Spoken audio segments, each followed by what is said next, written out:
So, I'd like to welcome up the panelists for Business of the Planet of the Apes. We have Roger Alford, the webmaster of the ForbiddenZone.net. Schawn Belston, EVP of Media and Library Services at 20th Century Fox. Is Schawn not in the room? Would someone mind just ducking out into the lobby and letting the panelists know?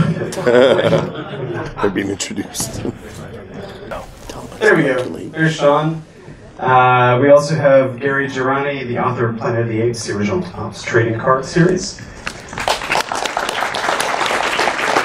Dafna Pleban, the POTA comics editor at Boom Studios. And Tzirlin, VP Creative Content Franchise Management at 20th Century Fox. Representation of some of the things that we're going to talk about here. And of course, as I mentioned earlier, we do have 10 copies of Gary's book that we're going to be giving out to people who ask interesting questions during the Q&A. We'll cover some of the comics, the literature, and the games and stuff like that. But I think we should really start with this movie because, you know, the idea of bringing this franchise back into popular culture obviously had been tried before. And we screened the Tim Burton film a few weeks ago, and even though that film made a lot of money on its release, it didn't really connect with fans the way that this trilogy has, or that reflected the enthusiasm for the Apes franchise in its original 5 films. Maybe we can start with you, Steve. Let's talk a little bit about the idea of taking a property like Planet of the Apes, updating it, straying a bit from some of the official canon, because there are obviously some differences in the origin stories between this and what we see in Escape. How does your work inform the decisions that are made in terms of what kind of ape story can be told? Usually it really starts with the creative talent that come aboard and the passion that they have for a certain idea. So, there had been a lot of, throughout the years, there had been various Apes projects that were exploring different areas, but nothing that that was kind of really speaking to the studio as something fresh and original. And it really, with Rise, it really came from, again, the writers, Rick Jaffa and Amanda Silver, and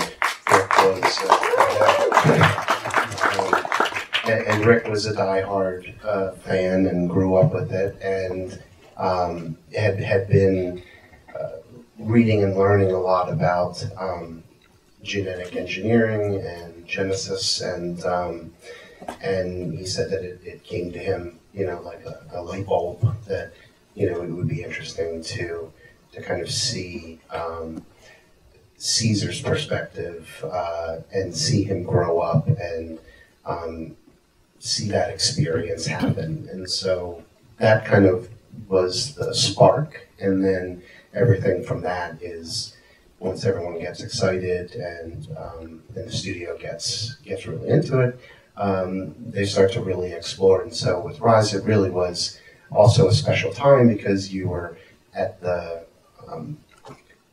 verge of what visual effects could do. You had Weta, who had been doing amazing work, in performance capture, going back from Lord of the Rings to working on King Kong, and so this was the perfect project for them to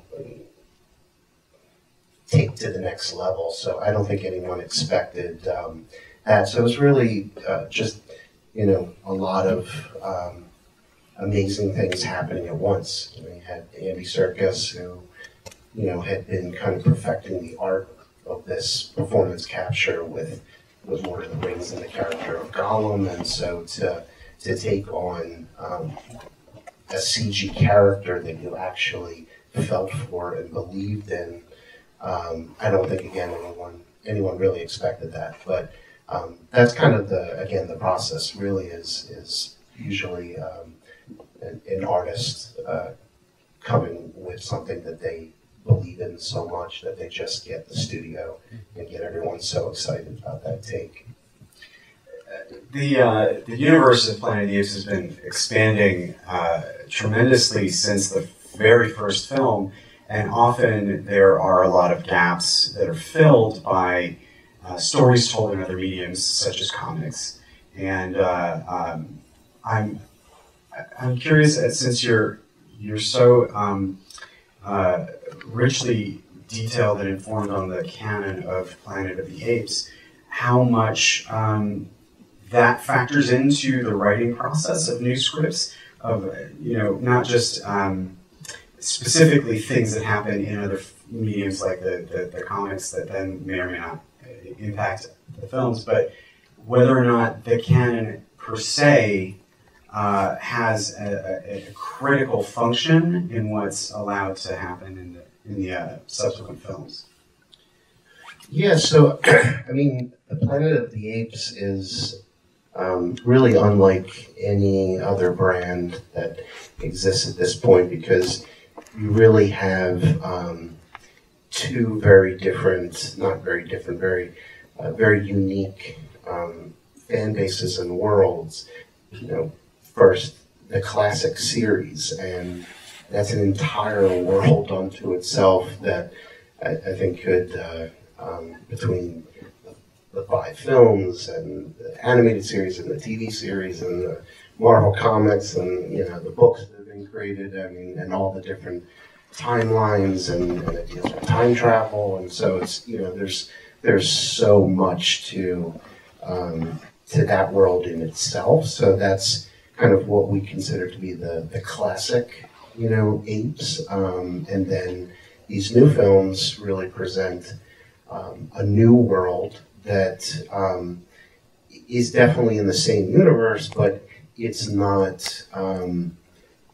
They didn't have to make everything line up exactly with the old material. It really was an homage of sorts. Their goal was to eventually get to the original film, but to do it in their own way and to do it through their own style. So I think everyone who takes on an Apes project has to have respect for the world of Apes and the tone, and but I think it would have been very difficult for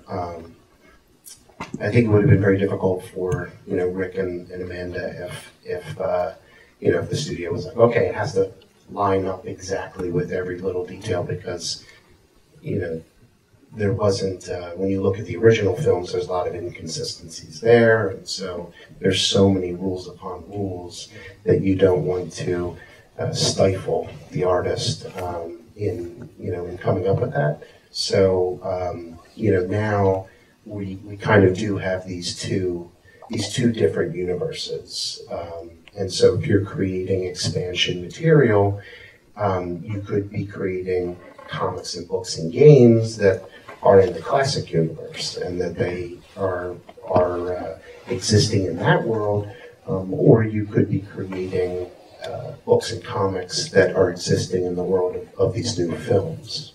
It's funny that you bring up inconsistencies, because having read a lot of comics and a lot of the books, it seems like the inconsistencies are a wellspring of inspiration for a lot of writers to try and grapple with them.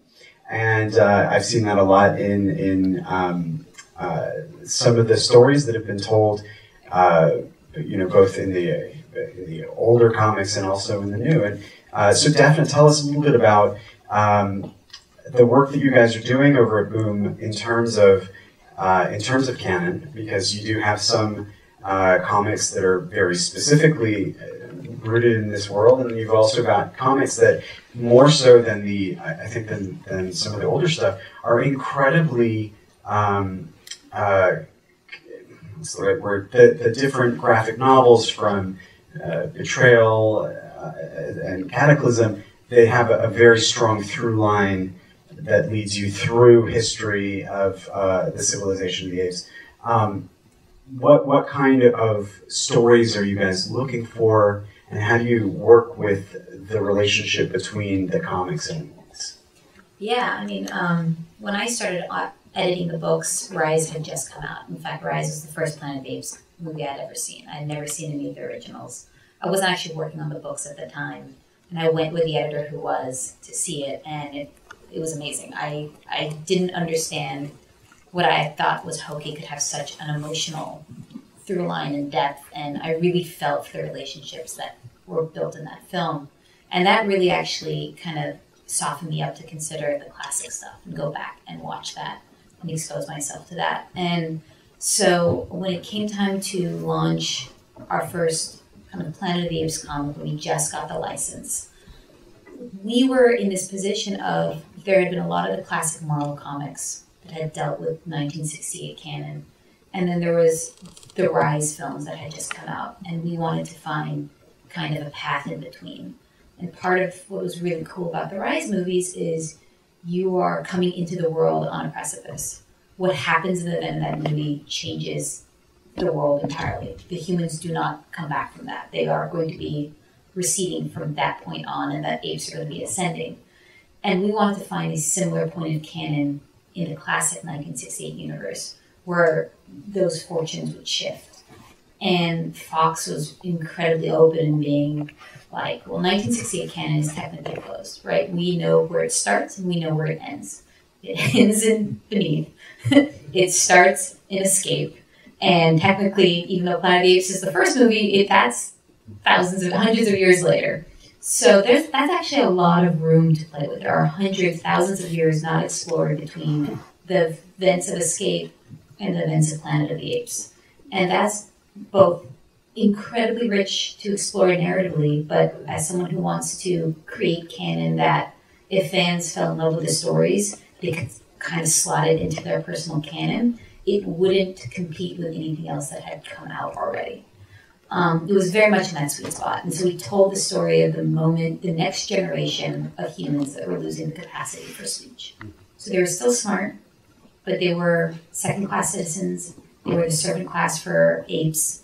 They could relate to each other as people, if not in class. And we started telling the story there. And that gave us really dynamic ape characters. That gave us really dynamic human characters. And let us explore a point in history that could slot into 1968 and create new canon. Because they were all new characters. It wasn't anyone. It wasn't Caesar. It wasn't Taylor.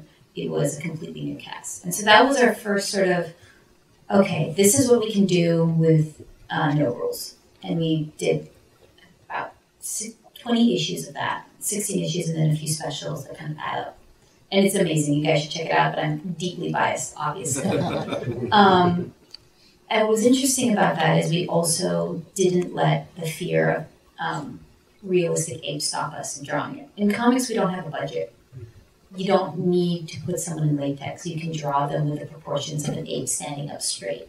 And so there are elements of the Burton kind of aesthetic in this world that we keep very close to the political and social examinations you can use in this world. So when we kind of got that out of our system, we kind of looked back and like, okay, what do we want to do? And we were now between Rise and Dawn was coming out. We knew Dawn was coming out. So we wanted to tell a story set in this new universe. We finally had 2 points again, right? We had Rise, we knew where the story started. We had Dawn, we knew where it was going. And what was so smart about this new trilogy is the characters don't really carry over from film to film. And when you are a licensor, when you are coming into someone else's world and playing with someone else's toys, I now have characters I can play with because we don't get to see them in Dawn. You don't know what happens to elements of his family from this movie. So that's on the table. Same thing with Dawn. You don't know who they were before the events of Dawn. So suddenly we have all this material that we can contribute to canon and tell emotionally grounded stories that actually have stakes and things change. Because if you're dealing with characters from the first movie, we can kill them. If you're dealing with characters in the second movie, we can give them they did come into the second movie for Dawn with a lot of baggage. We can give them that baggage. We can pack their bags. It's wonderful. And what was great was Fox let us in. We read the script. The scripts are so strong. Even without the CGI, these stories exist without the special effects. That's what makes Planet of the Apes, I think, so compelling, despite everything. There are a lot of movies out there that have amazing, expensive CGI, and you don't connect to them emotionally because the scripts aren't there. I don't work on any of those licenses. But with this, we really responded to the world of Dawn. We really already loved Rise, and we found a really compelling story to tell for 6 issues. And that was our first kind of long-form experiment in the comic stores dealing with the new universe. And what was so cool was, while on the surface, aesthetically, they look different, they don't. They aren't. They still deal with this very real question of recognizing the personhood of someone you've made a monster. And recognizing that you both deserve to exist, but the world has set you up in a zero-sum game. And that's very relevant now, and that was relevant in 1968 when the original movie happened, and it's not going to go away for a while. And so a lot of the same emotional themes that made those early movies work is what makes these movies work, and people aren't distracted with what is seen as vintage. And so coming out of that, we wanted to come back to the 1968 space, because we kind of take a little taste of the hot, you take a little taste of the cold, it's like a spa. It's wonderful. And so I feel like I've been talking forever, and I apologize. But by the time we came to 1968, back to that franchise, we wanted to sort of ground it in a more immediate time frame. And we kind of chose a point of time. We said, what happened 5 years before Taylor landed from the stars? What did the world look like? We already know there were tensions between orangutans and chimpanzees. Zaius already knew about smart humans. He has just been hiding it because politically the world can't handle it. Religiously the world can't handle it. He, from his point of view, is keeping society together by maintaining this lie. So we wanted to find out where Zaius learned the truth and when he decided to bury the secret.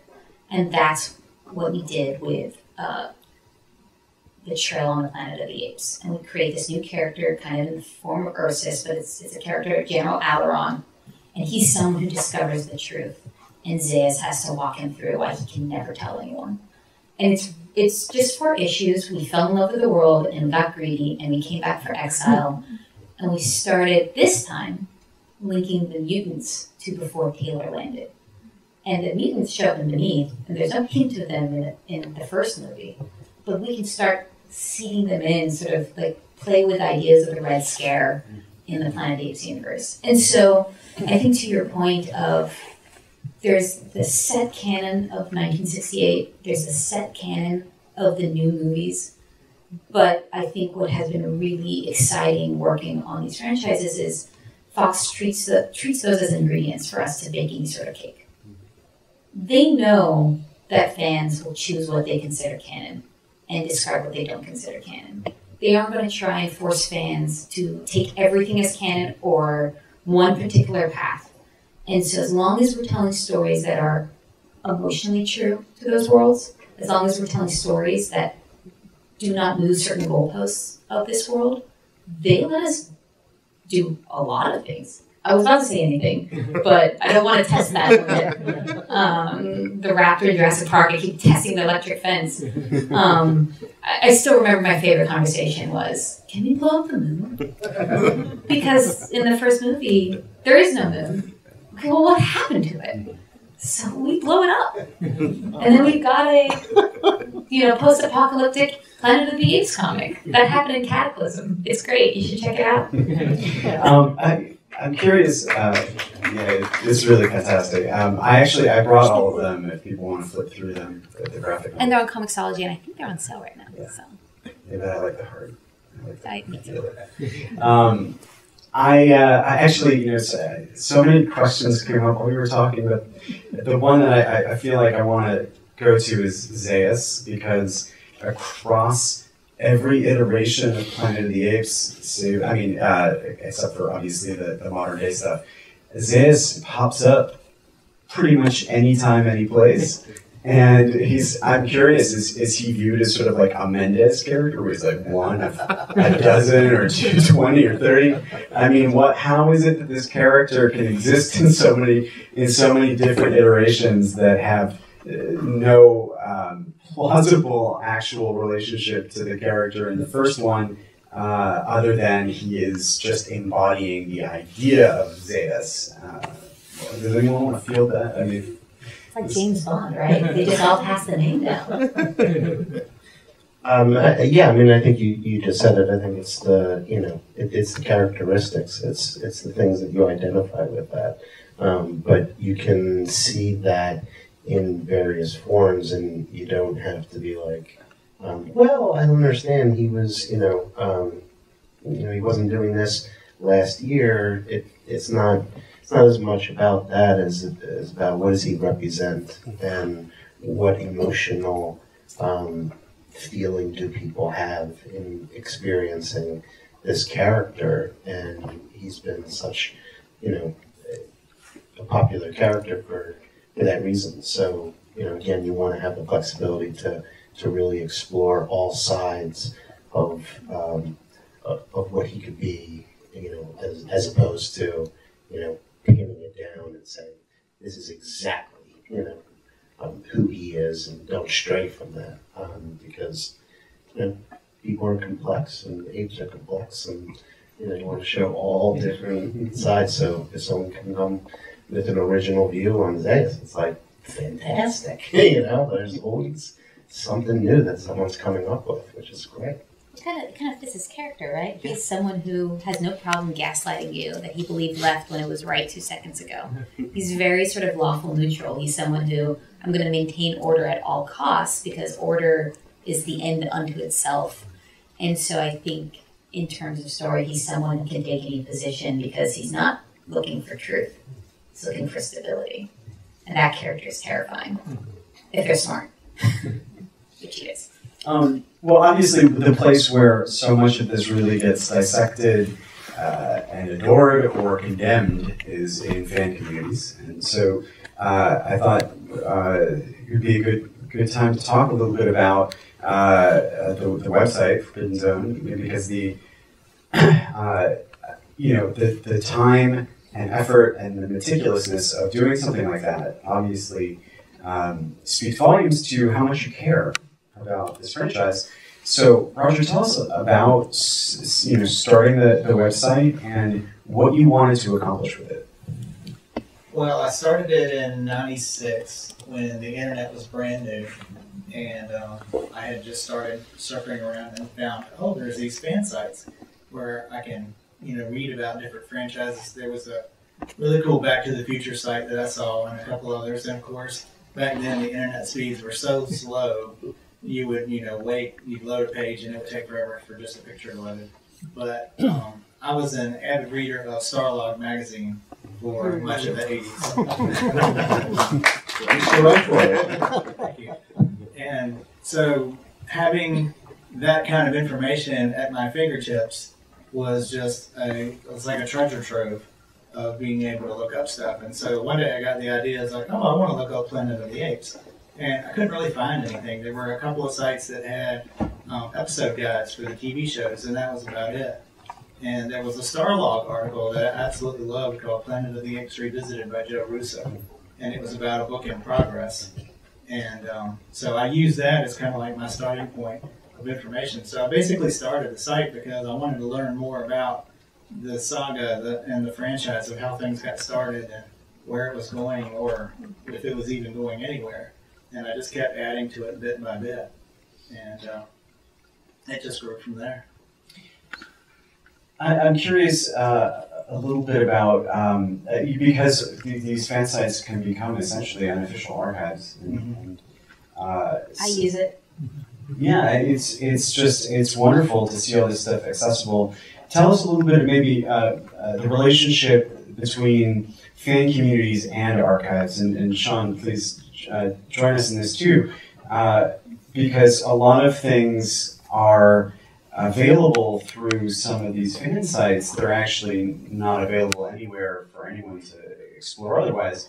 So I'm curious to know, first of all, Roger, for you, what the approach is to continuing to amass unique things, and Schawn, how archives are accessible and or used by not just the studio, but also by communities that celebrate the work. It encouraged me to research more in terms of, I found that there was actually more information available than I had originally thought. I started with the Starlog article. I had plenty of Starlog magazines in my attic. I went digging through those. And then I thought about, well, these are Hollywood movies. There's, Hollywood actors that starred in them. So I looked up Charlton Heston's biography, and I was like, oh, well, he's got a whole chapter about Planet of the Apes. And so I just kept searching for things like that. Anywhere that I could find something. I think Daryl Zanuck's biography had some information on Planet of the Apes. And then as the site grew bigger, the best part was that people started sending me things. There was Hunter Dudley has one of the best archive sites online. He had a lot of the scripts. He sent me information. Other people that would pop up out of the blue send me stuff. There was one guy who sent me something, and I found out later on he writes Star Trek novelizations. And so it just kind of grew from there. And that was the best part of it all, was connecting with other fans. I always knew when I would talk to people, in college and high school and stuff, and say, oh yeah, Planet of the Apes. Yeah, I love Planet of the Apes. Those are great movies. I used to watch them all the time. And then, but having the site allowed me to connect with even more people, such as Brian Pennicus of Ape Mania. I connected with Linda Harrison. I got to meet her and interview her for the site. And those were just wonderful opportunities of, getting to know more and more people, and people that were actually involved in the franchise. It's interesting. So it's funny being studio archivist before the internet. Well, not totally before the internet, but mostly before there was anything useful like this on the internet.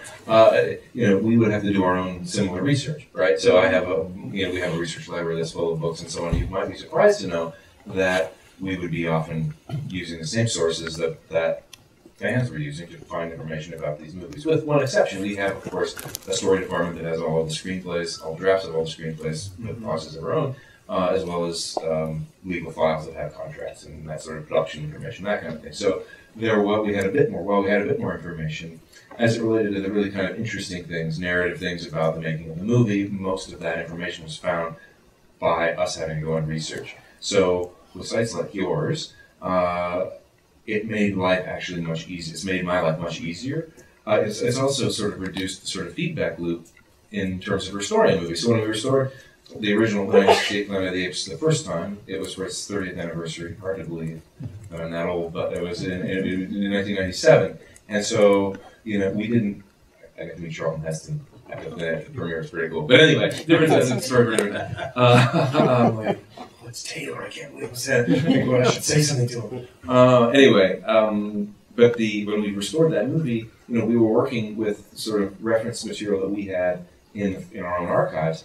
But it wasn't until it was done and we showed it to people that the fans, the people who could really remember and probably really contribute something to it, it wasn't until it was done that we had the opportunity to share it with them and find out, like, oh, well, I remember that there was a, whatever thing about that movie that would have been useful. It's kind of fun now, and it's super helpful with the connectivity of the internet to be able to have a much more direct connection to the really passionate aficionados who would know whether Han shot first in Star Wars or what what the original ending of Conquest was. So I had a similar experience that really illustrates that. Through my interactions with various people, I learned that there were actually some scenes in battle that didn't make it into the final U.S. release, but had been shown in Japan and were on the Japanese Laserdisc. And so I got an email from Fox Movie Channel when they were doing a week-long Ape Mania promotion to show all the films. And so they sent me an email and said, hey, would you mind helping us promote this? And I said, sure. But then I mentioned, by the way, there's a longer version of Battle, and if you guys could show that, that would be awesome. And they were like, oh, we didn't know that. And so they hunted it down, and they actually showed it. Yeah, we actually, Jonathan Rinsler, who has done a lot of all the making of Star Wars books, who's doing the making of Planet of the Apes, which is coming out in the fall. Same thing, he was, finding so many amazing stories on your site and through the fan community. You really do start to get tidbits that we just didn't even know, exist. Well, the conquest of the Planet of the Apes is very different too. Yes. I know it was ultra violent, and eventually they cut it down. I know that's sort of been restored. And that was really exciting too when they finally released the PG version of that. Well, actually, Gary, I found some tidbits in your book that I had not found in other histories of the Apes. I mean, honestly, it was fantastic. This is why I'm like, you have to read everything if you're going to sit on stage and talk to people about it. And I think this book is a real gem. I mean, it's so beautifully made. And I'm curious to know a little bit about it. So for those of you who don't have it yet, and might have it later on tonight if you ask questions, every single one of the cards is beautifully reproduced in here with notes and behind-the-scenes snippets and things like that. Please bring us into the world of making this book. What inspired it now? Well, obviously, Planet of the Apes is more popular than ever. I mean, these movies are not only terrific movies, but they're very, very successful. Ironically, there's nothing in this book about the new films because the card sets that are covered here, the original classic Charlton Heston film, and then the TV series, and then the Tim Burton film. But we did, we do not cover the newer films, although I believe there are card sets out on them. It was a weird thing. I mean, my own history with this. I mean, I started working at Topps, creating trading card sets and all kinds of wacky packet or whatever it is that we did in '72. And the original Charlton Heston Planet of the Apes card set, the movie came out in '68. I think the cards came out in '69. And I was still a kid who was going to the candy store, looking through the comic racks, and then eventually, after you were done with the candy and the comic, you'd sort of look on the counter to see if there were any trading card sets, right? Very, very rare. They were just sort of pop up now and then in the '60s, but there was Planet of the Apes. And that was very, very exciting. What happened after that, though, I now was working at Topps, and the first Apes property that came along in the early '70s was the TV series. And that was very interesting because the only reason the TV series even happened is because CBS had just shown the movies, and the movies were breaking all kinds of records.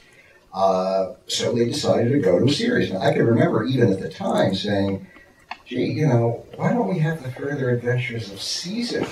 He was such an exciting character toward the end of the movie series, and Caesar's conquest, that's what I wanted to see. So I kind of felt, and we also felt that the TV series concept wasn't as strong as it could have been, and God, it didn't last very long, but it did well for us. And one of the things that was always interesting about Planet of the Apes is you didn't have to go any further than the Apes to have amazing visuals. We're talking about Dr. Zez, we're talking about, I guess he's really the iconic character in a way. The Statue of Liberty is probably the real icon, but and maybe Caesar, the writing McDowell, in any incarnation of Caesar, maybe is the strongest character. But Dr. Zaius is kind of the first one that I think of. There was just something about him that really drew your attention to him. So, we did the TV show, and eventually, when the Tim Burton movie came along, we got involved with that. And even though that movie didn't ultimately hit the fans the way everybody hoped it would, it sure as heck provided us with great visuals. Our card set is spectacular. So, luckily all of that, was captured there. One thing that I'm sort of sorry that we never got a chance to do, and I think I even proposed it at some point, I created a format for Topps called Wide Vision, which essentially takes the standard size and shape of a trading card and makes it longer. It's almost like a standard movie screen opening up into CinemaScope. And I created that for Star Wars, so the first Star Wars set that we did that way was pretty amazing. And I wanted to do the whole Planet of the Apes trilogy that way. Fantastic. They were all CinemaScope movies. They were incredible in that wide format. Fortunately, we never did get around to it. But yeah, the book is great because it does give you the whole history of the evolution of Planet of the Apes as it pertains to what we did with the trading cards. And, you know, it's definitely one of the things that Topps is very proud of. I mean, every time they do a record, I even did a set for a rival trading card company. There was a period where I was doing this work for everybody, and Inkworks did a really fantastic Planet of the Apes overview set, which I put together for them, which I couldn't even talk about in this book. This was a deal between Topps and Abrams, who published the book, and that's fine. But yeah, it's a fantastic property, and you know, you can't get a bad picture from it. You know, we have some of the original cards on display with some original wrappers, and that really does remind me how much of the that kind of stuff came to us from fans and people who really lovingly collected this stuff over the years. And I God bless the fan. I wanted to bring this back to the archives for a second because the archives did not exist back in 1968. No. And so a lot of the materials from the original Planet of the Apes were sort of spread out there amongst the people that worked on the film, collectors, things like that, were reused by the Planet of the Apes franchise multiple times. You know, things that evolved from the first film became props in another. And, I'm curious to know, when you guys established the archives, what the driving philosophy was about keeping all of these things that are not necessarily the preservation of the film, but are artifacts from the movies. Sure. I mean, I have to tell you a little horror story. It's not only was there not an archive in 1968 at 20th Century Fox, but in 1973, so the last of the five Apes, original Apes pictures, they had an auction and auctioned off all of the key props from the history of the studio. All that we have in our archive today is the catalog from this auction, which is incredible. It's Julie Andrews' guitar from Sound of Music. It's a ton of Planet of the Apes, because obviously Apes was kind of the hot franchise at Fox at that time. All of the Ape stuff, the bicycle from Butch Cassidy and Sundance Kid, anyway, all that stuff. Portion of Laura from Gene Tierney from Lauren. It was the early 70s when yes, 1973. MGM did the same thing. So this was, you know, and they didn't get it. Right. So what survives today, actually, even from that era, are things that sort of survive by accident. The costumes, because the costume department, the wardrobe department exists today as it did then.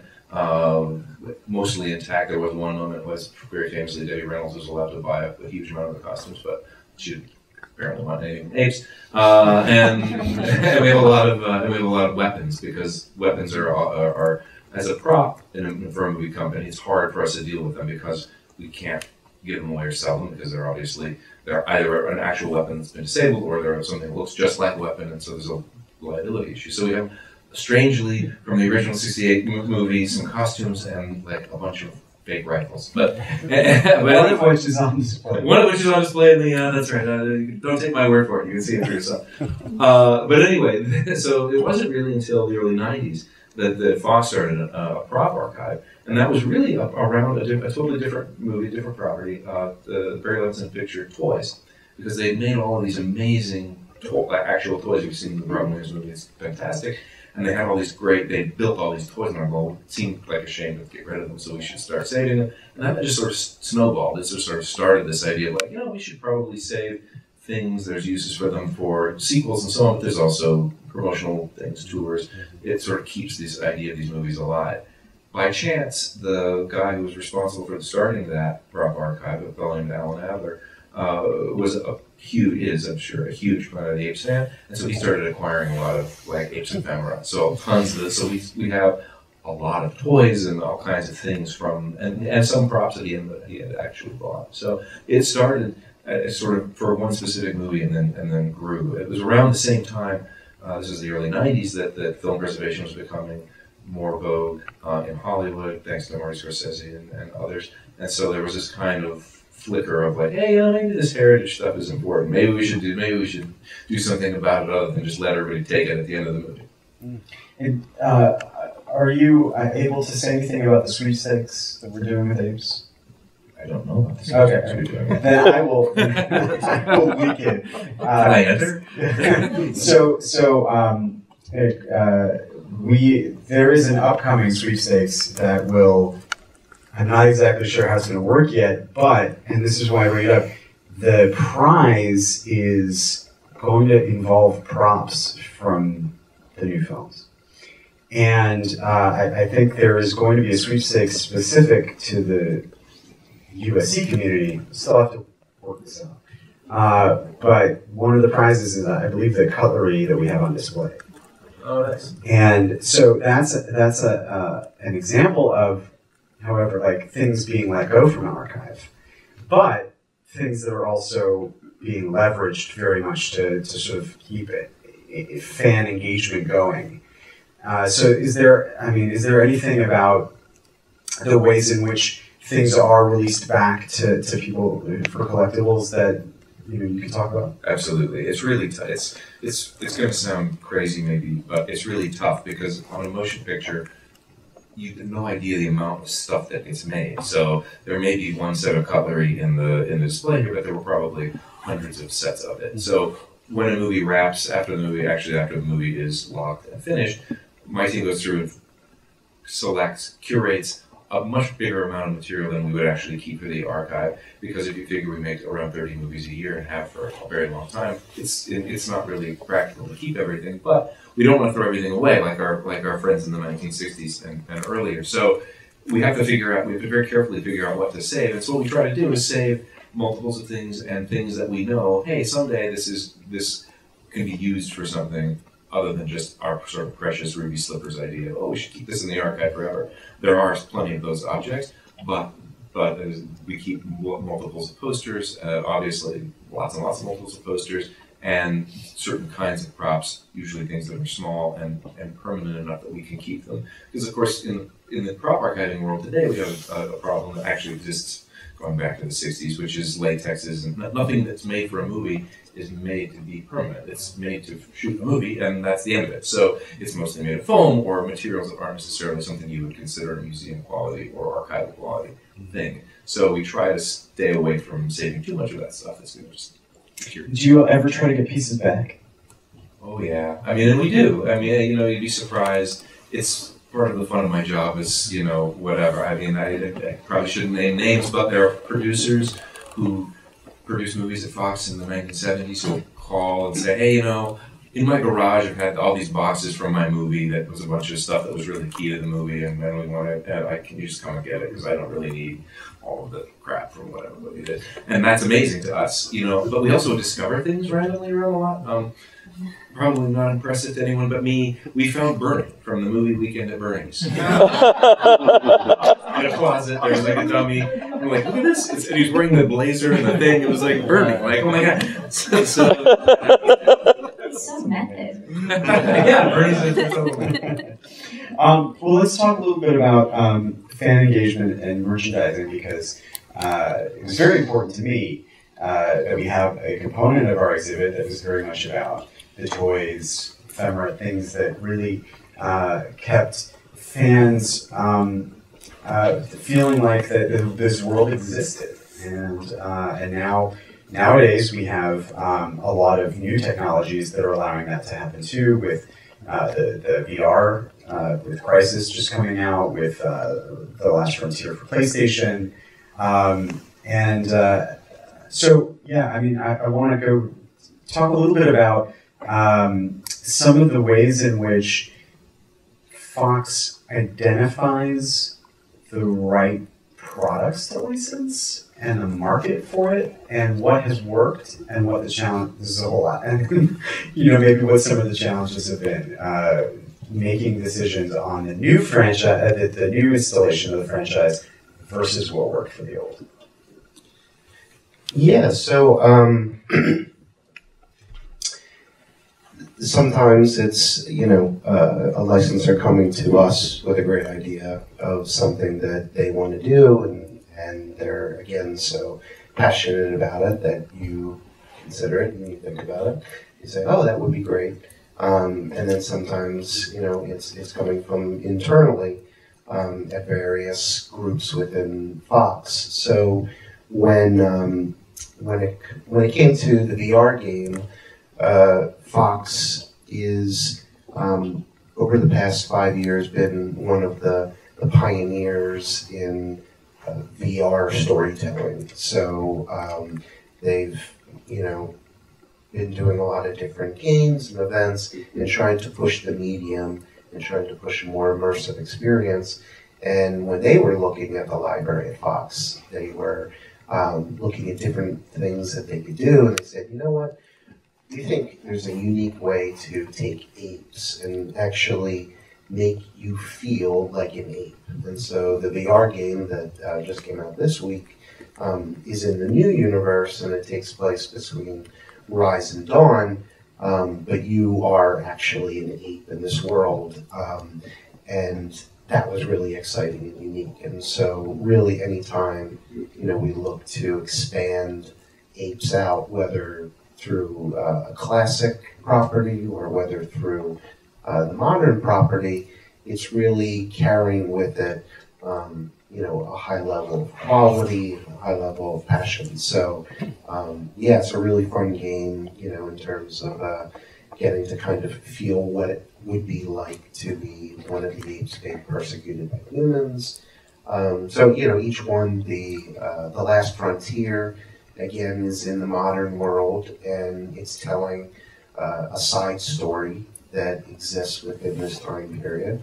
And it's a story-driven game, and it's filled with, strong, well-developed characters and another human-on-ape conflict. So, it really, there's everything from that, or, with sometimes, again, the licensor, will come to us.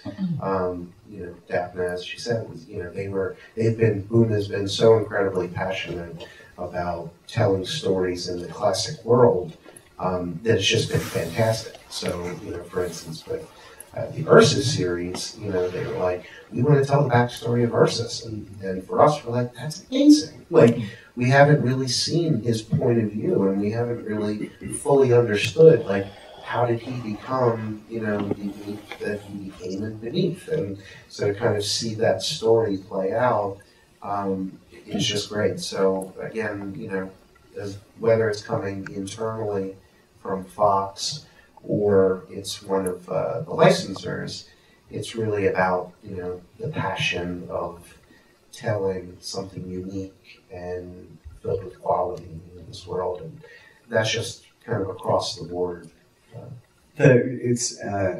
I can't wait to rehearse this. One of my favorite stories in Tales from the Forbidden Zone is this like home family life for Urko.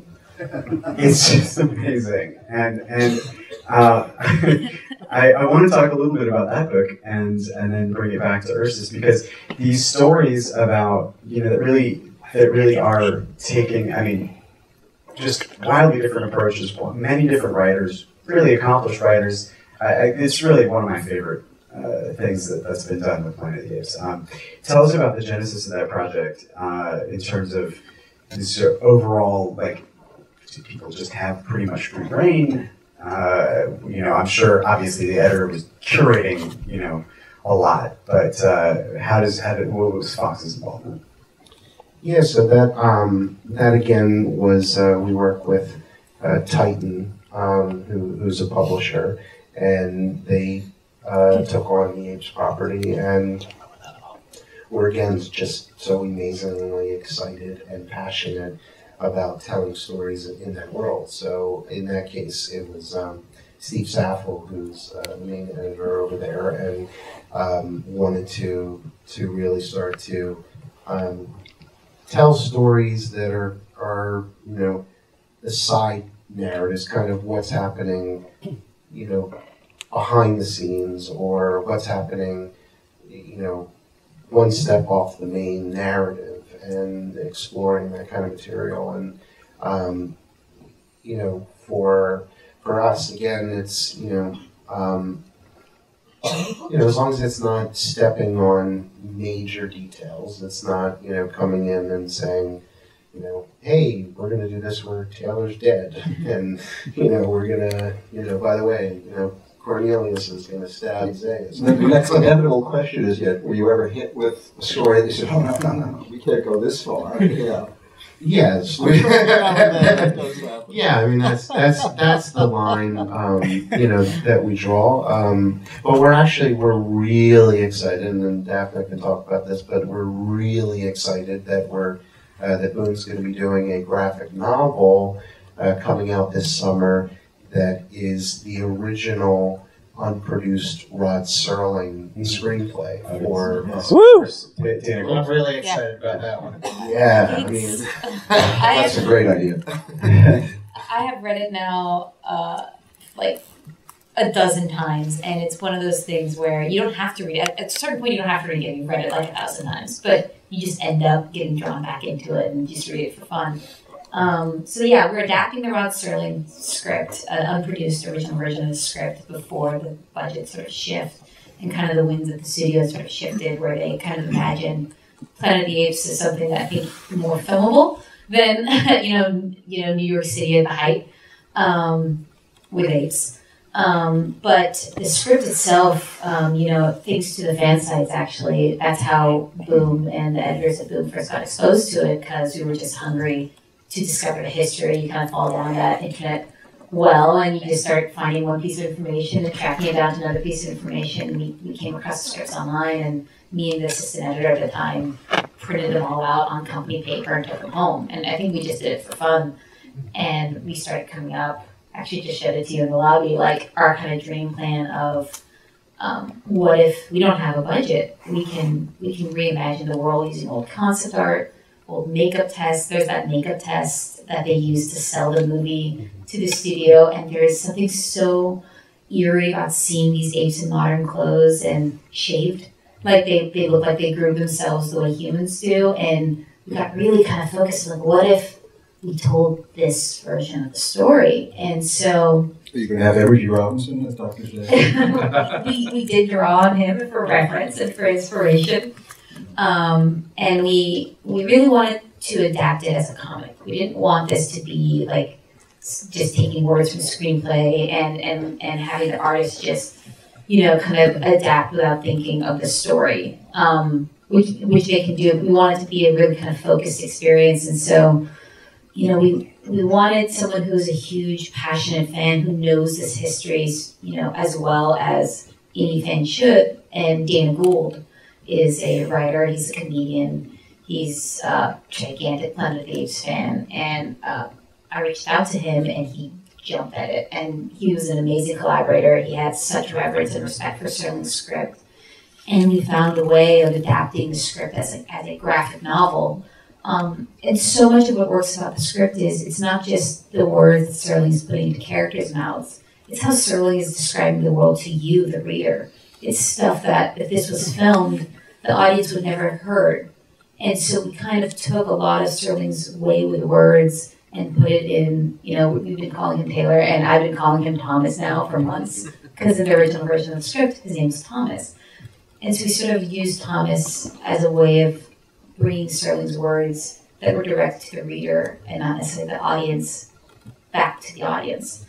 We drew on classic concept art that's out there. We drew on the actors that kind of were being approached for this before we settled on who it was. We went to the archives, and they allowed us to pull old costume designs and old concept art, and and old makeup tests. There are these beautiful makeup tests of them posing kind of, I think, for just shots to record it, and it looks like American Pastoral. These like delicate, like beautifully coiffed apes, and I'm just like looking at you like this. It's amazing. It's stunning. And so we really wanted to draw on that eeriness for this. And then the artist, Chad Lewis, took all these disparate sources and kind of put it together in a coherent culture. And, like I said, I've been reading this, I think, every week for like the past couple of months, and I'm really excited for you guys to see it. The cover's out there right now, and I think there's going to be a few preview pages hitting the internet, and really excited for you to get it. I think it's coming out in August, and it reignited my love for the franchise, which is already pretty burning bright. And so that to us, that kind of goes to your question of, does, obviously no one's going to consider that graphic novel to, be, the events of Planet of the Apes are obviously going to be different if you read that novel, but it's a what if type of thing. Marvel used to do some great series on, what if this happened, and so we like to allow for those kinds of stories to where, again, I think as long as the fans know that your intent. As long as they know you care, they can smell it. If you don't, they will know it. I was saying, the next logical thing is I'd like to see a graphic novel based on the original novel, which is different yet again. Yeah. Well, Kier adapted his own novel, and there's a script out there of Kier's adaptation of his own novel that I was always fascinated. I'll email you later. And is there any visual incarnation of the Pure Bull sequel script? That script's awesome. I don't know. It's also online. There's a lot of these things are online, so all this stuff we're talking about, you can, after you leave here, track it down and kind of experience it for yourself. But we've been thinking about that too. It's amazing. It's amazing the stuff that's online. I mean, there's you could read the entire Richard Matheson treatment to his sequel to The Incredible Shrinking Man, which is The Incredible Shrinking Girl, which he wrote in 1958. And there it is. It's almost like a mini script. So, yeah, this stuff is kept alive, like I say, by fans, by people who care. It's interesting you talked about sort of the fan smell test, because I want to tie that idea in with something that you said, Steve, about, sort of, it's not like you can do just about anything, but you did beam Taylor into the Enterprise.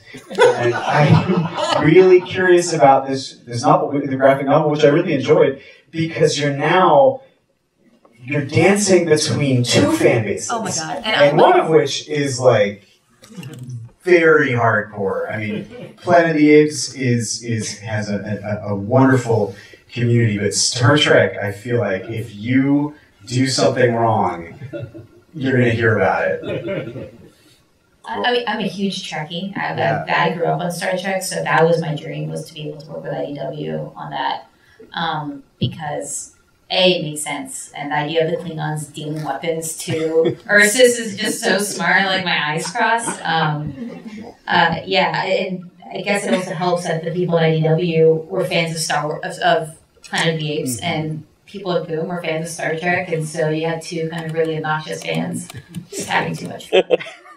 Also, I think with the Ursa series and some of the earlier stuff that Boom was doing, I think those are probably wanting to feel more a part of the canon or wanting to feel part of the world. But if you're doing a Star Trek crossover, then I don't think anyone is thinking that that has to fit in with Taylor, not literally as though it were canon, but it does have to fit into the overall storytelling, the kind of story that a Planet of the Apes story is and a Star Trek story is. They kind of have counter point of view in a sense. If Batman can meet Elmer Fudd, and it could be a fantastic comic book, then anything's possible, right? Isn't King Kong flirting with the Planet of the Apes? Yeah. It seems to be a logical. It's a 6-issue engagement. We did a Planet of the Apes Green Lantern crossover. And we just wrapped it's not out yet, but we just finished production on Kong on the Planet of the Apes. And I think for both, all the crossovers have the core of what is the story that's interesting to tell, and how does Planet of the Apes bring that out. And Planet of the Apes is very humanistic, but also nihilistic. The planet is always going to blow up. That's a fixed point in time. You can't really undo it. And then something like Star Trek is very humanistic and positive and optimistic. You know, the whole point of Star Trek is if the planet blows up, these alien creatures will take some humans and siege you around the galaxy. There'll just be more of you. And so how do you take kind of the unstoppable object and unmovable force of philosophy and have them cross over? And I think you know, they really told an amazing story there. And that's IDW is the publisher that handled that crossover. So I'm taking no credit for how awesome that was. But same thing with Kong. You know, Kong is very much a story about isolating yourself to maintain stability and maintain social order, and how that closes yourself off to growing. And Planet of the Apes is very similar in that respect. And so that's kind of, when we do these crossovers, we need it to serve what Planet of the Apes explores best for it to matter. Not just from a fan perspective, though Ursus does ride a dinosaur, but also emotional perspective. Well, I want to just ask a couple other things before we take on these questions. And Roger, I wanted to really pick your brain about this. There are a lot of products right now, a lot of things that the fans can enjoy from both the classic and the modern. I mean, a wealth. I mean, just looking at this beautiful hardback of the archives of the various comics. A retro edition of Monopoly. I mean, these are really appealing to, I would think, primarily to the people who grew up and have this incredible nostalgia for their childhoods. And I'm sure that there's also plenty of new fans that gravitate towards it, but it does feel like there are really some wonderful things that are specifically aimed at that fan. That may not, for whatever, maybe I'm totally off base here, but it seems like something like a PlayStation game is really aimed at a much younger demographic. And so you have these two sort of like different sets of fan engagement merchandise. So Roger, I'd like you to tell us a little bit about what your favorite things were from the merchandise world of Planet of the Apes, and being from that generation, if there are things from the current films that excite you. Really glad you asked that question, because I can't tell you how thrilled I was to see my trash can in the display case. It's the only Planet of the Apes item I have left from my childhood, and it still sits in my office. I still use it every day. And to see it now as a museum piece is pretty incredible. But I grew up in the days when action figures were 8 inches tall, and G.I. Joe was 13 inches tall. And so I had I think it was Miko was the company that made the action figures of Cornelius and Zero and Dr. Zaius. And the costumes were really cool. And then they had the little tree house. I had that, and they had a mechanical horse that had a long cord, and you had a little remote control to make it go across the floor. That was really cool. And so I loved playing with all those when I was a kid, even though I was probably too old to do so. And I'd like to say something about the merchandising and licensing of Apes, because it was interesting back in the 70s. It was very, very different. I mean, when the first film came out, because it was a movie, movies would come and go, and unlike TV shows, which would stick around every week, and people would become more familiar with them, the movies, once they came and went in the age before video, you might not see them forever. So it was very hard for people to license single movies back then. That's why when we heard that Planet of the Apes was becoming a TV show, it was like, oh, let's jump on that. It's going to be on every week.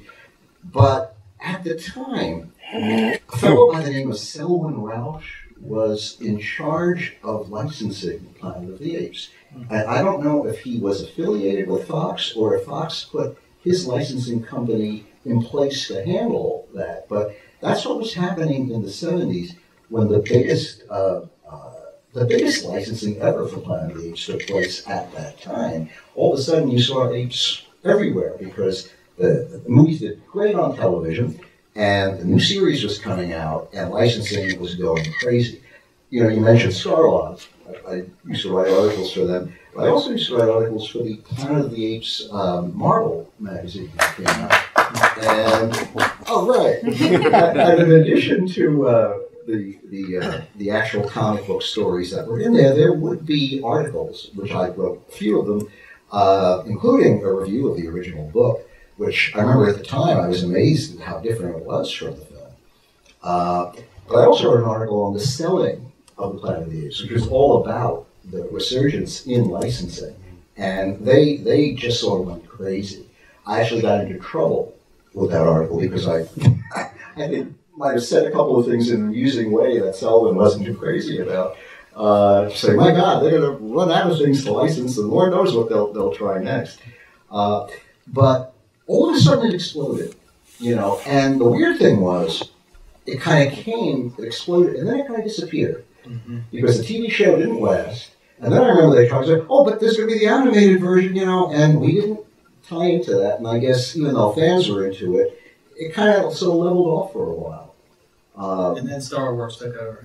77, Star Wars comes in, changes the world when it comes to this sort of thing. Exactly. And the whole way that people view licensing for this sort of thing. Mm-hmm. Over at Tufts, like I was saying, even though we did the King Kong movie from 1976, I guess every now and then if a movie seemed like it was going to be so big, they would tie into it. But they always tried to, I was always recommending these things, I love this stuff. But they would veer away from it. Close Encounters and Star Wars, it was 77 was the changeover year. And, we started doing everything. Trading cards on 1941, whatever movie was coming out, we were jumping into. But yeah, the whole history of the Apes licensing has been very, very curious. So the original movie, there were just a handful of things. Trading cards, I guess, were one of the few things that were done. I'm assuming most of the toys and things were all based off the TV series. Yeah, so much the films. Yeah. And luckily, Roddy McDowell was always a part of it, so you could always use him. So, and Roger, is there anything that sticks out in terms of some of the newer films, in terms of the way that they've been transformed into things like toys and games and stuff like that, that appeals to the same fan that you were as a kid? I can't honestly say that I'm familiar with any of the toys from the new films. Well, yeah, toys was probably the wrong choice because I think, and maybe you guys can talk about this, that you can't exactly do action figures of terrifying chimpanzees. Right. They're a little too realistic, Part of what makes it brilliant is that it's real. But in terms of trading cards or whatever, having the goofy helmets and the crazy, that it was more fanciful. Whereas these are great movies. These are great movies, but it's different than the visual look and flavors of the earlier stuff, which were a little more kid-oriented.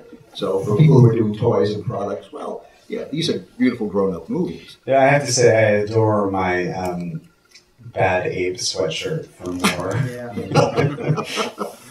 What are some of the challenges with this new franchise? Yeah, that's you definitely hit on the fact that with the originals and especially the TV show and the animation, they had costumes. They looked more. It was more adventurous, kid friendly. Just in terms of really the TV show and the animation, but they're wearing distinct costumes. And you've got the military and their costumes, the mutants, and it was all very what they used to call comic booky, but all very fanciful, sci-fi, and colorful. Yeah. Whereas they decided with the films, obviously, you have a more sophisticated audience. Let's just make a stronger story with stronger acting and whatever, and everything else can sort of follow. But it wasn't designed to be that. Yeah. There's a really strong collector's market, but in terms of toys themselves, that's been a challenge because of the tone and drama of the films. It's so funny to me that there is so much children's items for the most nihilistic vision of humanity that's ever been like really But made at scale. You know. And also, the first movie was 1968. I mean, it reflected the feelings back then. And even though it became sort of wholesome family entertainment, these movies were dark. This is what I'm saying. Can you imagine the Avengers ending with the nuclear destruction of the planet? I mean, What is Cars? And Cars to me is fun. What happened to all the people? Like, they have passenger seats. Who sat in them? That's sorry. That was just my nightmares. I was thinking about the toys though, and like so much of the appeal of these new movies is the realism of these apes, and I think the classic Planet of the Apes worked for kids at that time because I think they were easily reproducible. You could draw those primary shapes and it would look like what you saw. Your mom could make you a costume with things that they had. It doesn't need fur, it doesn't need for some modern superhero stuff where you need sort of all this plastic and all these lights and all this tech. It's something that if you were a kid and you were in the Midwest and you were drawing it, it's accurate. If your mom was making you a costume, you feel like the real thing. And I think with these modern movies, because they're so technically proficient, you can't reproduce it as a child. But there's this whole other market now of adult toys, not like that, but sorry, but like have you heard of the brand Hot Toys? Like this Japanese, they're stunning. I could look at them as museum pieces. They're pieces of art, and like you were talking about toys, like I would pay for a Caesar Hot Toy with like the fur kind of like that you could actually touch. Because they have cloth. They do cloth clothing. There's companies like Sideshow, whatever, that do real high-end, beautiful stuff. Hot Toys. And NECA did a really good line for the Dawn films that were great. But that's the collector's market we find. Mm-hmm. Yeah, most of the toys now are definitely aimed at the collector's market and not for the kids. Which is an adult market. I mean, it's young people too, but it's a lot of fans and older people who just love this stuff. People like us. And can I ask just to go back a little bit to sort of the products that are really tapping into sort of nostalgia. How do you evaluate putting a product like that into the market? Do you know that there is? How risky is it? And what has been the most surprising success? I don't know if you know those data. Well, the classic films, oddly, are in a way less risky when it comes to merchandise because it is such a passionate fan base that putting out a board game that deals in the classic universe is actually a much less riskier thing than to put out something in the modern world. Because with the fan bases, there's just there's so much battling. It's become like Americana too. It's part of our country. It's part of our history, the classic stuff. Yeah, so it actually hits another level. It should be like an Apes mouse trap. But it is something we're actively also trying to get the older generation to kind of have a pass off to the younger generation, because I think that a lot of younger fans they know how great these new films are, but they don't know as much about the legacy of these classic films. So that handoff that Star Wars has been able to almost, like the modern. It's not taking your kids to the baseball game to hand off. You're taking them to the next Star Wars movie and passing on this legacy. And that's something important with Apes because Apes really was, the first one. And it really was the best in modern sci-fi filmmaking at the time.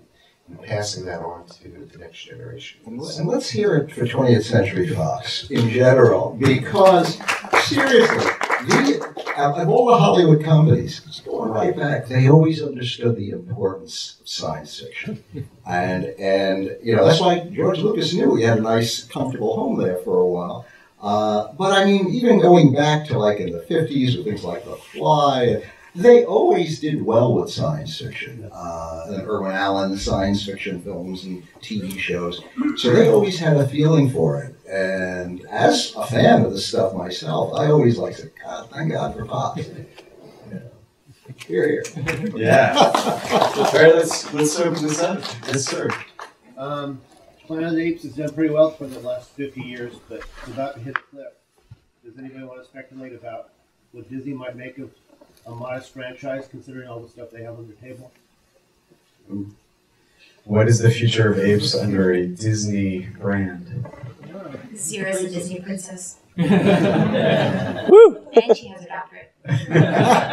She's the best character. I know people love Zayas, but Zira, I didn't know such a strong female character existed in genre in that way. I mean, she's someone who is there as a scientist. She's there with curiosity. She's the best character of Escape. She has a beautiful cape. Everyone should watch that movie. It's the best one. Well, I don't know anything that anyone doesn't know in the press, but I mean, Disney also, at least in recent history, has a history of allowing, the I wouldn't be too nervous. Whether Pixar or Star Wars or what have you. So, Planet of the Apes has been kind of just a modest success, I would say, as far as franchises go. It's never had like the level of a Star Trek or a Star Wars as far as selling tickets and selling merchandise. Way to play to the crowd. I would say that's arguable, because Planet of the Apes has been around and has, hit us in so many different ways over the years. In a sense, it was the first dry run for all these franchises that kind of followed, because Star Trek took a long time to kind of get there, but Planet of the Apes sort of, it hit you right away. It took even her a while to see it. I got here. Eric. Yeah, I wanted to thank all of you. My name's Eric Green. I got the privilege of being the first person to write and publish a book about the original Planet of the Apes film called Planet of the Apes: An American Myth. And it's All right. a room full of people that are so thoughtful and engaged and respectful of the material. I could, as a scholar and as a fan, I could sit here all night and ask you all a million questions, but I'm not. I'm just going to ask one question to Steve about the merchandising, and this comes back to some of what's already been discussed. Because the merchandising was so groundbreaking for the original films, and when you think of it, that's part of what's so iconic about it. That's always seemed to be part of the personality of what Planet of the Apes means, in the industry. And one of the things I found in researching the book and reading the various drafts of the planned remakes in the 1990s, there were scenes that you could tell were written for the toy companies. They had no logical narrative plans. They were written for toy companies. And it's been impressive to me to look at the way you've approached this new trilogy of films, that you're not just cranking out toys and cranking out merchandise for the sake of it, as has been done with other films. But you've respected the tone and the character of these stories not really being given to that. But in doing so, you're also leaving a lot of money on the table, possibly, which is not necessarily the business model for a studio. So I'm wondering if you've had internal discussions about how much do we let the artists tell their stories the way they want it, and how much do we say, hey, could you put in a fancy set that we could make a play set out of and put action figures in? I mean, is there a discussion of that balance between art and commerce that you all are having internally? Yeah, well, I mean, Fox is very much a, again, an artist-friendly, filmmaker-friendly place, and in terms of Apes specific, I mean, it's very much, with Peter Chernin, who's the producer, and what Matt Reeds has been doing, and so I don't think anyone wanted to mess with that formula and try to push it towards something that it wouldn't be. So that's typically the way that, you know, if there's a filmmaker or there's an artist who has a vision and is doing a great job with that, then, you know, the studio seems to support that and want to, you know, see that grow. So that's just, you know, been historically, and they're doing such a wonderful job that, you know, there doesn't seem to be any thought to change that process. So they're, you know, working on, you know, their thoughts on what the next, you know, series of films. This was always planned as a trilogy on Caesar, and so, you know, in terms of moving forward in the future, you know, I couldn't say, but, you know, they're very respectful of what it is, and they wouldn't want to change that, because the fans also, it's very clear in all the feedback that the studio gets that that level of quality that everyone responds to is of utmost importance, you know. So if you started to change the way you do things just to, you know, because you need more merchandise, then you'd be risking the core pillar of quality that you're going for. So it feels like a different time, actually. I mean, I haven't been there then and now. Like, there's a sort of that smell test that keeps coming up. I think is completely way more important now than it was 20 years ago, maybe, because it feels like the sort of era of that sort of, we're cashing in and there's going to be, what does the toilet t-shirt look like is over, right? I mean, it certainly seems like hanging around with these guys making these movies, they love it. They're not doing it for some totally crass. They're playing with their own toys up there. Yeah. And we're all getting the well put. Yeah. I mean, and to me, Planet of the Apes, you know, became very respectful. You know, you made it a vital, taken very seriously in an age now where there's so many fantasy adventure films out there. You showed that Planet of the Apes can be just as up to date and grown up as any of these things. And to me, it was like, okay, the property's back. Yeah. I mean, it's just what happens at the beginning of war. I'm like, oh yeah, okay. This is the franchise that does that. Yes. I wanted to ask how online marketplaces like eBay have affected merchandising or collectible decisions in terms of like what products get released, or is there? Yeah, that. Could you repeat the question? Sorry. Oh, just how online marketplaces like eBay have affected merchandising decisions. Yeah, the changes that have happened. He's asking about eBay and how that's affected came along. Yeah. Yeah. I mean, the collector's market has again just continued to go up and up every year. So I'm sure that the fact that the more money that the collector's market is spending, the more that the licensors are responding. But there's very much, you know, a move to higher quality, higher price. Yeah, you can't get away with bad sculpts. And, I mean, because too many people have done great ones, and that's state of the art. And as we were saying, there's an older audience, adult audience that buys as well as the kids. Makes a big difference. Yeah, it's kind of like when I always remember when I was growing up, and remember where the 50s, I think around the 80s, it was like the Coca-Cola signs and like everything relating to the 50s, from Coca-Cola to, you know, just gas stations of that time. Like, yeah, that's like Happy Days was a homage to that era, but now we're looking at the 80s, you know. Right, and it's like movie nostalgia. collectibles. It's interesting what makes something a collectible too. You know, we were talking about the trash cans produced now in display. But you know, for different products, I mean, a stamp is the flaw. Maybe for films, it's something that was actually used or is incredibly rare, or you know, so it was discontinued. What is the holy grail? And I'm going to ask this to all of you of like Apes collectibles. So they use latex prosthetics. The lift, yeah. on Statue. Sorry? Your giant statue. A lawgiver. Somebody tried to sell one of those, you know. I think in terms of merchandise, this is.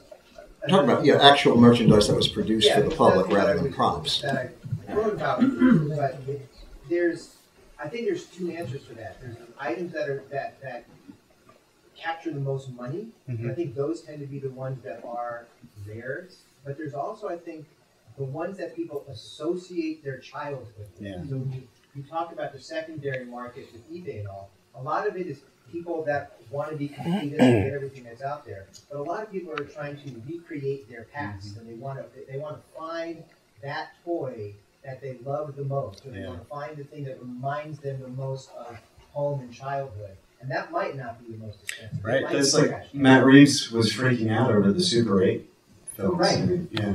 Right, exactly. Yes. Well, thank you so much for your time tonight. I have a question for Dafna.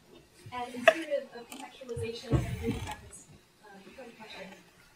I'm a gerontologist, and I appreciated the intergenerational reference that was featured in the screening file for you tonight, as it relates to empowering different generations through different narrative mediums. And I used to intern for the USC Shoah Foundation that has 55,000 testimony from Holocaust survivors in the books. And earlier tonight in the Q&A, you were referencing some of the primary motifs that you extracted from the Apes series as it related to personhood and conflict between communities, between people, between species, and degradation. And I was just wondering, with your engagements with Planet of the Apes comics, if any of these motifs were bridged to any capacity of your family as it relates to degradation, even tangentially inclusivity, morality, and resilience.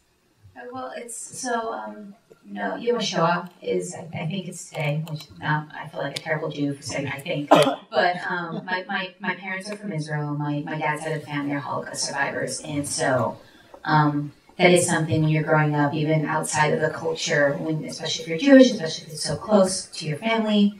And like, I'm first generation, my parents were born in Israel, so they're first generation. And so every kind of, like we're 2 generations back, first generation, right? We're always aliens in another culture or pioneers. In the case of my parents, they were first generation. They were born in Israel. They were the first generation kids born in a completely new country with a completely new language. And they didn't really get exposed to what is now considered classic film, 1968 film. They didn't have that. They didn't have movie theaters. They didn't have TV. My mom's parents didn't have a phone until she came to America, and she was in her late 20s by that point. And so I grew up in the States. I grew up in Fresno, and I didn't have a parent that was like, I'm going to take you and see this movie I saw as a kid. I was not exposed to all these classic films until I worked in comic books, and all these editors like, you didn't see The Trouble in Little China? And I was like, no. You didn't see Christmas Story? I'm Jewish, and no. So Planet of the Apes is one of those films, and I do think my experience interrogating my family's perspective, I did interviews with all my grandparents because my mom's side's from Yemen, and so they had their own kind of, they came on the magic carpet, so they had their own kind of flight from one place to another. And so I had been harvesting those stories all my life and wanting to commit that to memory and commit that to paper and share them. And so when Planet of the Apes came around and I see the Rise movie, and it's very much this sort of Caesar is an alien to apes and to humans. He was raised by humans. He doesn't have the culture of apes. That's why, Koba is so hostile to him, because if you didn't go through what we went through, he doesn't have the culture of humans because he's alien to them, quite literally. And I really responded to that first movie through that perspective and that experience. And coming into the 1968 films and seeing, I think something we all forget about, it happens with start, a lot of stuff created in that era are from people who experienced war firsthand. They were veterans. People in Star Trek, actors had served before, like Scotty missing a finger because it got shot off during World War II, right? So writers are coming into Hollywood with a very lived, real experience, or if not a lived, real experience, soaking in this culture. And 1968 Apes, you cannot separate it from all the anxieties of the world at the time. And you can't separate the world from the aftermath of World War II. So there's all these questions of what defines culture, of what defines personhood. They were experiencing it in real time, all the time. And we like to think that our art is separate from politics, but politics isn't separate from people, and art isn't separate from people. So you can't separate the two. Apolitical art is political. It's a fact. And so what I loved about the classic 1968 movies is they wore that on their sleeve. The movie opens up with Taylor sitting there spouting philosophy and commenting directly on our time and holding us in contempt, i.e. the people writing the movie and presenting it to the audience. And it makes it more relevant, and it makes it more specific, and in its specificity, it's accessible. A lot of people think to reach the biggest audience, you have to have all your edges worn down. Do you care about the thing that appeals to everyone? I don't think any person here responded to something as a kid or as an adult that was generic. I think you brought up the point of that specific object that appealed to you and reminded you of your childhood. It's that specificity. And to cut a long answer short, I absolutely, and whether I realized it or not, I was responsive because of that history. And it would be really egotistical to think I'm separate from that. So thank you for that. Yes. We've seen a lot of franchise reboots in the past couple of years, and I can't think of one which had such a great script that told such profound and mature stories. What do you think it is about this franchise which gave the filmmakers freedom to tell almost prestige stories and write such high-quality scripts? What was that from? I think that a lot of, in the way of what Dafna was saying, that Apes has a really unique history because there's just so many ideas that are in it, and they're very representative of the time that they're made. And so, the themes and ideas that went into Planet of the Apes, starts to shift by the time you're in Escape, and you're starting to deal with racism and starting to deal with a whole new slew of ideas. And so there's so much there. And on top of it, again, people have, they care for it so much that, again, quality is of such importance that, no one's going to run into making an Apes film, even the Tim Burton films, where no one's going to rush into it. And so I think when an artist approaches Apes, they have this wealth of themes and ideas that they can explore. And so that, on top of the expectation that whatever is going to be done has to be done really good, it puts a bit of a pressure on the studio to not just, say, well, okay, let's do the fourth reboot of Spider-Man, maybe this one won't work. Like, there's not that room in Apes, I think that all of that gives it to where, also, quality continues. On Planet of the Apes, it's really the ultimate morality play. It's a story about the human condition. Even the title, Planet of the Apes, is that a parody? Is that making fun of the fact that we're more animal than human and how advanced we like to think we are? So embedded in the whole concept, it is about the human condition, and it's making this very kind of dark, kind of wild interpretation of the human condition. And in a sense, the apes are a parallel human type race. Will they make a better world than we've made? It enables it. And that's what science fiction is supposed to be. The basic point of science fiction is to use the imagination to say something profound about the real world we live in and how we behave. And Planet of the Apes, in a way like Star Trek, is all about that. So you can't go wrong. You're starting out with something that is very important that we all can relate to. It also doesn't have a million narrative rules. You mentioned Spider-Man or sort of the usual kind of reboot thing where it takes a long time to get into it because you have to explain the world that it exists in. Somehow, because of just what you said, I think it's super immediately understandable. Oh, it's a Planet of the Apes, so I don't need to spend a long time explaining the nuclear thing and the moon and the boat, all the things that you can explore because it's sort of secondary to the Star Trek-y kind of idea. Maybe audiences seem to like to see the human race getting beaten up every now and too, then. yeah. So there's a weird reversal going on there. Yes. First of all, I want to thank everyone for really bringing back the vintage apes into pop culture. I do a podcast called Talking Apes just to introduce new fans to Planet of the Apes because when Rise and Dawn came out, they had no idea there was a Planet of the Apes TV series. So we took each episode and broke it apart from the live action to the animated. But now regarding the Topps cards, which touches every single nostalgic nerve in my body. A few years ago, Topps had done a set of Star Wars cards where they went from the sequels, prequels, to the holiday special all in one series. Will Topps ever do that for Planet of the Apes, incorporating all the films, the TV show, the Return of the Planet of the Apes, and even some of the old Galen stuff into one series? I can't picture Topps doing that, to be perfectly honest, at this stage of the game. It was interesting, as I mentioned a little while ago, I had done a set for Inkworks that was a legacy set that kind of covered. We did the same thing with the Alien franchise, looking at all the films under one roof, that kind of thing.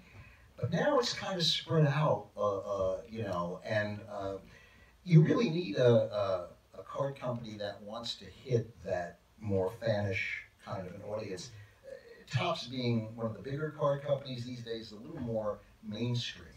So I wouldn't expect something coming from them on that. But there are other card companies that are into this. Other card companies? Well, I guess there are fewer and fewer out there. But, yeah, I really can't see Topps do that, to be perfectly Maybe something you want to float by the higher-ups? They don't listen to me anymore. So, I'll go you, and then we'll see how many books we have left. Yes. Mm-hmm. Oh, me. Okay. Wait, did you have? I did, yeah. Oh, then I don't need a book, right? No, you okay, so we'll go around, yes. Question for the archivist. With the new films being so much in the digital realm, can you talk a little about the challenges of archiving digital assets? Yeah, of course. Thanks for asking. Absolutely. I mean, yeah, the new trilogy is entirely digital, actually. And that has a different set of archival challenges than the old films. We use film to archive them, though. So while we make digital copies and migrate them and keep them in different locations, and there's a whole plan around our digital asset management strategy, as it relates to archiving film, the best way to do it is still on celluloid. So I was thinking more of like some of the individual components, like some of the props that only exist in the digital. Oh, I see. Yeah. So the props and so on. I mean, it's complicated. So Weta has an archive, but very few of those kinds of things exist even in history, right? So I mean, obviously, some collectors have some original King Kongs, that sort of thing. I guess that won't exist in the digital world. Weta has an archive. They keep things. As a studio, we don't actually keep the component work products because we can't repurpose them for complicated reasons. So for instance, I'll pick on Weta. So Weta makes Caesar. Caesar has a million different Weta proprietary things about him, his fur, his eyes, and all that. So those are things that we don't own, so we don't have them in archive, but we hope that they do, and obviously they have because they've been reused in the movies and across other products that Fox has created. So we archive whatever we get the best we can. So for instance, we do have different versions of the movies. We have different, we we have a previous version, we have all the different previews that were made, the different iterations, the visual effects and all that. But in terms of the models and assets and that sort of thing, we keep maquettes, we keep anything that's physically made, obviously we keep. And actually from, I think it's from Dawn, we have a bunch of really beautiful little miniature sets that were made. I don't think they were actually used in photography, but they were used for something. Well, and you know, we have this like gorgeous Caesar bust in the exhibit. Isn't that something? What was the purpose of it? It's a maquette that was made for photographic testing and to sort of demonstrate what Caesars will look like. Yeah, really beautiful. Yeah. Yes. Hi, so thank you so much for coming. I feel like I'm a very relatively new fan. My introduction to Planet of the Apes was the new trilogy, and it really surprised me to know that it had such a long past and there's so many iterations and different mediums. So my question for all of you is, do you generally feel confident that you have a wealth of opportunity with stories and characters to keep the series going, or do you feel pressure to engage in new generations? No, I mean, what's great about Apes is it is just endless in terms of the storytelling possibilities and opportunities. But we're always looking for ways to bring, as I said, new audiences in to experience just as you did, to come into it, whether through one of the new films, but then, open them up to this great world that exists. And you guys probably have lived the classic. More than I have, but every time something new comes across, it feels like there's just, even with 200 so pieces of material on even just the classic films, there's just so many storytelling opportunities that the world has. I never feel like we're hitting any kind of We just heard so many of them right here this evening, and they're all fantastic ideas. I have to step this is that even the novelizations are such interesting additions to the stories. Silly example, but the novelization of the Tim Burton film was really entertaining because it's like one long dialogue of Leo basically complaining to himself about this love triangle he finds himself in. And I rewatched the movie enjoying it a lot more because of that. Yes? Wow, I thought I was a Planet of the Apes fan, but thanks to you guys, I found out how little I know. Particularly forward to that Tzirlin adaptation. That is going to be amazing. So excited for everyone to read it. Yeah. But ironically, I'm most happy coming tonight, finding out about the Monopoly. Are there any other games that are Planet of the Apes? There is actually. There was a board game that IDW put out last year that's in the classic world, and I would say that we've made a big effort over the last year to have a stronger social presence. So we have Planet of the Apes universe.com, and we have on our Facebook page we really have begun to start to really collect all the various online worlds. So if you're on Facebook, definitely go to the Planet of the Apes page, because we really want to start making a stronger attempt to let everyone know of these items that are out and that have been over past years, because we do find that lots of times of people just not knowing how many exciting things are being made by various people. So thank you. So one thing I wanted to just say is that when we were talking about how the movies weren't available, the classic movies weren't available until video sort of hit, they were huge drive-in hits, and they were perfect length for the double feature, right? So you could take the kids, and then they would fall asleep, and then the world would blow up after they were asleep. But I wanted to ask a question about managing the Forbidden Zone, because we've heard some stories about how productive the relationship has been between the studio and its licensors.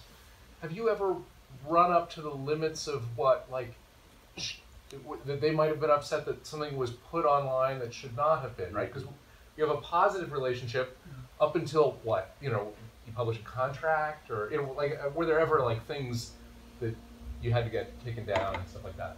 That was one of my concerns from the beginning, and Fox was always wonderful to me. There was one time where a fan sent me something, and then came back later and said, maybe you should take that down. I don't want to get in trouble, and so I went ahead and did. And I kept wondering, when is the day going to come when I'm going to get a cease and desist letter from Fox? And the first time I got an email from them, I was like, oh my gosh, here it is. Take everything down. But it wasn't. It was like, hey, we saw your site. We're promoting a video release. Would you help us out? And I'm like, oh my gosh, this is amazing. Must have been a very happy day for you. It was the very first, the 30th anniversary release on VHS that had all 5 films, and it was a big release party in Hollywood. And then over the years, I was contacted by Fox Home Video, Fox Movie Channel, and some of the publishing to when the Tim Burton movie came out. The original Bull novel was re-released, so I've been contacted by some of the publishing companies that have been involved with like the William Quick novelizations and things like that. But it's always been a very positive relationship, and that was quite a relief. Just to slightly build on that a little bit, because when I really got this off the ground and sort of out there in the world, I was contacted almost daily by some really interesting, exciting community that's not like official Fox, driven fan engagement, and that could have been a fanzine like we distributed earlier tonight. It could be a podcast. It could be a cosplay community, and of course we also brought in Ape Mania for one of our earlier screenings. How does Fox sort of approach all of this stuff out there that's not really under your control, but is very much sort of like the people that you want to celebrate the products that you're making? Yeah, so we have an entire team that covers, social media engagement and really looks to build those communities and to, start to work with them and really try to be supportive of what they're doing and, help in growing and engaging the fan base. All right, I think we have one more question in us. Connor. You talked about the original Planet of the Apes as like an American myth. It was successful because it tapped into the anxieties of the time. I'm wondering what sorts of anxieties you think you're tapping into now, and why you're successful, and if you might call those anxieties and preoccupations markets. I'm going to steal that line. That's a great line. I mean, yeah, I think what always strikes us, even if we're just trying to tell a Planet of the Apes story, is if you're hopping on the phone with the writer or you're hopping on the phone with the creator, the world is intruding. Like, I think that the biggest anxiety I think we all have right now is we can't shut off the news. We can't shut off being exposed to the fact that we don't actually have control over our greater world, that we're kind of stuck at the behest of someone else's decision and someone else's ego. And so I think we're finding ourselves, whether we mean to or not, filtering the stories we choose to tell through those anxieties. I think Ursus is actually a really great example.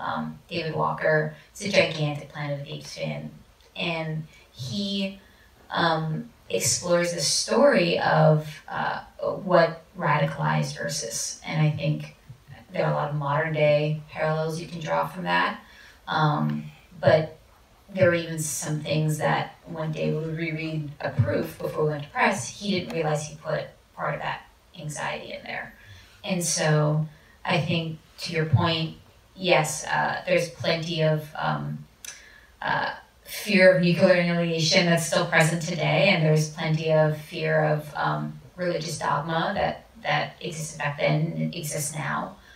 So that feels like a constant anxiety, and I think we do have these sort of new elements of factions and these new elements of terrorism that plays in. I think actually that first comic, Planet of the Apes, that was set when humans are starting to lose the capacity for speech, was very much dealing with the Iraq War and these people who were fighting for their community but are being called terrorists by the ruling class.